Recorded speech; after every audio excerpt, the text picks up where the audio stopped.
Box office దగ్గర Kollywood industry market మొదటి నుండి కూడా సౌత్ లో మిగిలిన భాషలతో పోల్చితే ఎక్కువగానే ఉండేది. కానీ టాలీవుడ్ మార్కెట్ సాలిడ్ గా పెరిగిపోవడంతో కోలీవుడ్ తరపున అనుకున్న రేంజ్ లో భారీ కలెక్షన్ల ర్యాంపే సృష్టించిన సినిమాలు ఇంకా రావాల్సి ఉంది. ఉన్నంతలో ఒక్క ఏడాది గ్యాప్ లో ఇప్పుడు కోలీవుడ్ తరపున ఏ హీరోకు సాధ్యం కాని విధంగా దళపతి విజయ్ ఎపిక్ రికార్డును సృష్టించాడు. అక్షరాల 1000 కోట్ల గ్రాస్ మార్కును అందుకొని ఆల్ టైమ్ ఎపిక్ రికార్డును సృష్టించాడు విజయ్.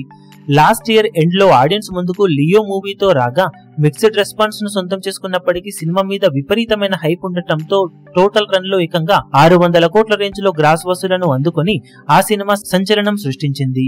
ఆ సినిమా వచ్చిన ఏడాదిలోపే ఆడియన్స్ ముందుకు ఇప్పుడు విజయ్ నటించిన కొత్త cinema the greatest of all time audience ముందుకు రీసెంట్ గా వచ్చి విజయ్ కెరీర్ లో రీసెంట్ టైమ్ లో లీస్ట్ హైప్ తో వచ్చి ఆడియో పరంగా ఏమాత్రం జోరు చూపించలేకపోయింది. రిలీజ్ అయిన మొదటి ఆటకే మిక్స్డ్ రెస్పాన్స్ ను సొంతం చేసుకున్న ఈ సినిమా ఇక తేరుకుంటుందో లేదో అన్న అనుమానాలు ఏర్పడినప్పటికీ ఓల్డ్ వేడిగా ఇప్పుడు ఏకంగా 400 కోట్ల రేంజ్ లో గ్రాస్ కలెక్షన్ల మార్కును అందుకొని సంచలనం సృష్టించింది. దాంతో ఏడాది గ్యాప్ లో 2 సినిమాలతో బాక్సాఫీస్ దగ్గర 1000 కోట్ల గ్రాస్ మార్కును అందుకొని సంచలనం సృష్టించాడు.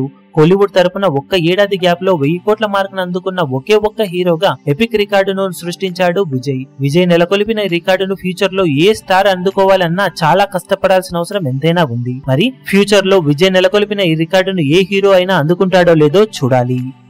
ఈ వీడియో మీకు నచ్చినట్లయితే లైక్ చేయండి, షేర్ చేయండి, ఛానల్ ను సబ్స్క్రైబ్ చేయడం మాత్రం మరవకండి. ఏ చిన్న అప్డేట్ ను మిస్ అవ్వకూడదు అనుకుంటే బెల్ ఐకాన్ ను ప్రెస్ చేయండి.